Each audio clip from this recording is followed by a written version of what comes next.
दोस्तों, आप सुन रहे हैं तेनालीराम की कहानियां तेनाली और पड़ोसी राजा भाग 12। आइए शुरू करते हैं। विजयनगर राज्य का अपने पड़ोसी राज्य से मनमुटाव चल रहा था। तेनालीराम के विरोधियों को तेनालीराम के खिलाफ राजा कृष्णदेव राय को भड़काने का यह बड़ा ही सुंदर अवसर जान पड़ा।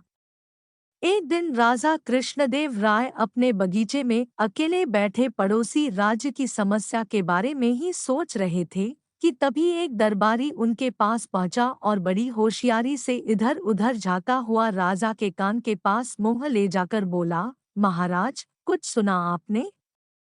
नहीं, क्या हुआ? राजा चौंके।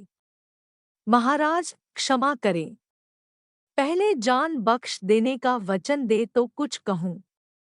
जो भी कहना हो निस्संकोच कहो, डरने की कोई बात नहीं है, राजा ने दरबारी को अभय दान देते हुए कहा। महाराज, तेनाली राम पड़ोसी राजा से मिले हुए हैं। वे हमारे पड़ोसी राजा के साथ हमारे संबंध बिगाड़ना चाहते हैं। क्या बकते हो? राजा गरज कर बोले। मैं तो पहले ही समझ गया था महाराज। तेनाली राम ने आपके ऊपर ऐसा जादू किया हुआ है कि आप उसकी शिकायत सुन ही नहीं सकते, या यूं कहिए कि तेनाली राम की शिकायत आपके कानों को सहन नहीं होती। तेनाली राम राज्य का सच्चा वफादार है। वह कभी राजद्रोह नहीं कर सकता। तुम्हें कहीं से अवश्य ही गलत सूचना मिली है, राजा कृष्णदेव राय ने उस दरबारी से कहा।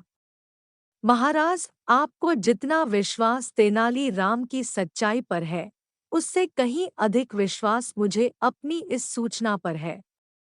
पूरी तरह जांच व परख करके ही मैंने आप तक यह सूचना पहुंचाई। जब उस दरबारी ने खूब जोर देकर अपनी बात कही तो राजा को सोचने पर मजबूर होना पड़ा।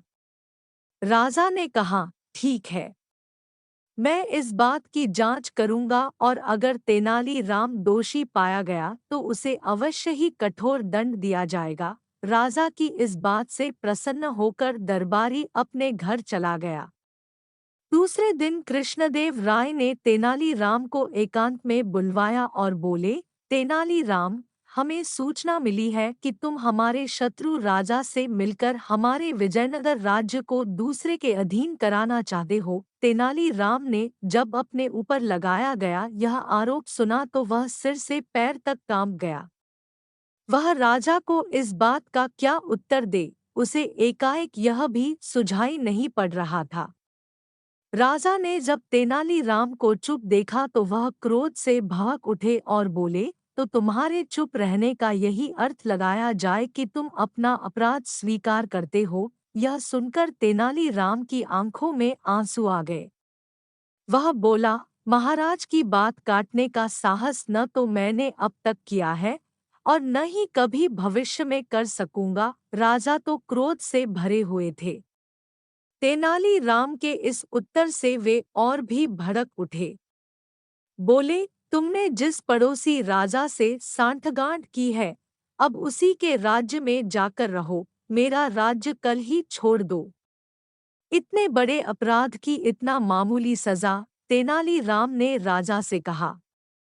तुम्हारी अब तक की सेवा को देखते हुए, मेरे तुम्हारे मित्रतापूर्ण संबंधों को देखते हुए तथा तुम्हारे पद की गरिमा को देखते हुए मैं तुम्हें इतना ही दंड देना उचित समझता हूँ। यदि कहीं अपराध किसी और ने किया होता तो मैं उसकी बोटी बोटी नुचवा लेता, राजा ने क्रोध में बिफरते हुए कहा। तेनाली राम ने राजा का फैसला सुना और अपनी सफाई में एक भी शब्द नहीं कहा। बेचारा चुपचाप सिर झुकाकर राजा के सामने से चला गया। दूसरे दिन जब तेनाली राम के विरोधियों ने यह सुना कि तेनाली राम राज्य छोड़कर चला गया है, तो उनकी खुशी की सीमा न रही। वह सब राजा पर अपना प्रभाव बढ़ाने के उपाय सोचने लगे और अपनी पदोन्नति के मंसूबे बांधने लगे। तेनाली राम विजयनगर राज्य के शत्रु राज्य की राजधानी पहुंचा और वहां के राजा से मिला। उसने उस राजा के गुणों का वर्णन छंदबद्ध करके उसे सुनाया। राजा अपनी प्रशंसा सुनकर खुशी से झूम उठा। उसने तेनाली राम से उसका परिचय पूछा। तेनाली राम ने अपना परिचय देते हुए कहा, मैं विजयनगर के राजा कृष्णदेव राय का निजी सचिव तेनाली राम हूँ।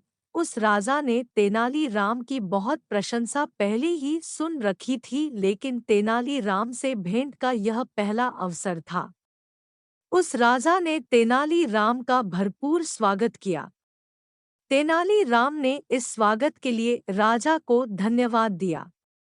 राजा बोला, तेनाली राम, राजा कृष्णदेव राय हमें अपना शत्रु मानते हैं, फिर भी तुम हमारे दरबार में निडर होकर कैसे चले आए? तुम तो राजा कृष्णदेव राय के निजी सचिव हो। यहाँ शत्रु के राज्य में तुम्हारा कोई भी अनिष्ट हो सकता है। राजा ने हालांकि सच कहा था। फिर भी तेनाली राम ने मुस्करा कर कहा, राजन, आप विद्वान हैं, आपके पास अपार शक्ति है।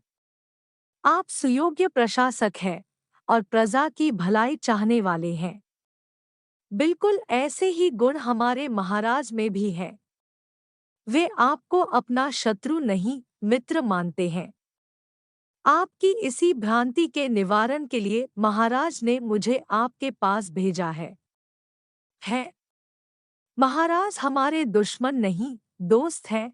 आश्चर्य से चौंकता हुआ राजा बोला, लेकिन हमारे जासूसों ने तो हमें यह खबर दी थी कि राजा कृष्णदेव राय हमारे राज्य पर हमला करने की तैयारी कर रहे हैं। हाँ राजन, हमारे गुप्तचरों ने हमारे महाराज से यही बात आपके लिए भी कही थी। तभी हमारे महाराज ने मुझे आपके पास भेजा है। युद्ध कभी किसी के लिए लाभकारी हुआ है जो आप जैसे दो विद्वान राजाओं को लाभकारी होगा, तेनाली राम ने कहा। उस राजा पर तेनाली राम की बातों का असर हुआ। वह बोला, लड़ाई तो मैं भी नहीं चाहता, लेकिन यह बात साबित कैसे हो कि राजा कृष्णदेव राय सच्चे दिल से सुलह के इच्छुक हैं। आप कल ही कुछ उपहार व संधि पत्र देकर अपना एक दूत विजयनगर भेज दें।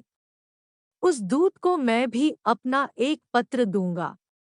यदि महाराज कृष्णदेव राय आपका उपहार स्वीकार कर ले तो मित्रता समझी जाए, और यदि वे उपहार लौटा दे तो आप मुझे जो चाहे दंड दे दें। लेकिन यह तो मेरी तरफ से सुलह का पैगाम हुआ। यह तो मेरी हेठ ही मानी जाएगी, राजा ने कहा। लेकिन संधि प्रस्ताव लेकर तो मैं स्वयं आपकी सेवा में उपस्थित हुआ हूँ। पहल तो हमारे राज्य की ओर से है। राजा की समझ में यह बात आ गई। उसने दूसरे ही दिन अपना एक विशेष दूत कुछ उपहार साथ देकर विजयनगर भेज दिया। उधर राजा कृष्णदेव राय को भी यह पता चल चुका था कि तेनाली राम बेकसूर था। उसके विरुद्ध दरबारियों ने आपस में मिलकर झूठी चाल चली थी। इधर जैसे ही शत्रु राजा का दूत बहुमूल्य उपहार लेकर राजा कृष्णदेव राय के पास पहुंचा तो राजा प्रसन्नता से भर उठे। उन्होंने मन ही मन तेनाली राम की बुद्धिमानी की प्रशंसा की और उस दूत के साथ ही अपना मंत्री भी उस राजा के लिए उपहार देकर भेज दिया। राजा कृष्णदेव राय ने अपना एक विशेष पत्र भी उस राजा के नाम लिखा कि तेनाली राम को तुरंत वापस भेज दिया जाए। और जब तेनाली राम वापस विजयनगर पहुंचा तो राजा कृष्णदेव राय ने उसका विशेष स्वागत किया और उसे ढेरों पुरस्कार दिए। जिन दरबारियों ने तेनाली राम के विरुद्ध षड्यंत्र रचा था, वे दरबारी शर्म से पानी पानी हो गए। आपको ये कहानी कैसी लगी? आप हमें कमेंट करके ज़रूर बताएं, और अच्छी अच्छी कहानियाँ सुनने के लिए आप हमारे चैनल को सब्सक्राइब ज़रूर करें।